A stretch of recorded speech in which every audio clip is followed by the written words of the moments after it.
या प्रकाराने जळगावमध्ये मात्र खळबळ उडाली आहे.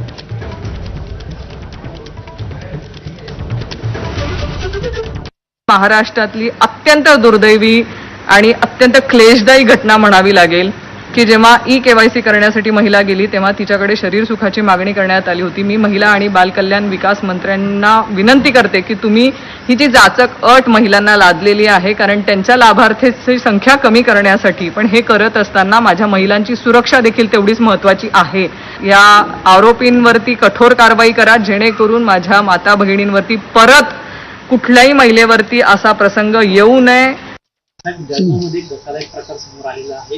लाडक्या बहिणीचं केवायसी करण्यासाठी शरीर सुखाची मागणी करण्यात आली आहे. माहित नाही, तिथले जे आहेत पोलीस अधिकारी जे आहेत ते त्याची दखल घेतील आणि जर कुणी अशा रीतीचा जर मूर्खपणा केला असेल तर त्याच्यावर कारवाई होईल. नाही, मी बातम्यांच्या माध्यमातून हे पाहिलंय, ऐकलंय.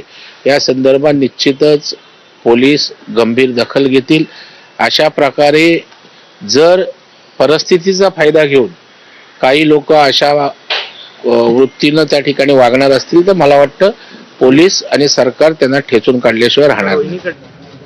कारमध्ये लिफ्ट देऊन प्रवास करणं एका सॉफ्टवेअर इंजिनियरला चांगलंच महाग पडलंय. कार आणि रोख रक्कम लुटण्याच्या उद्देशाने कारमधल्या दोघांनी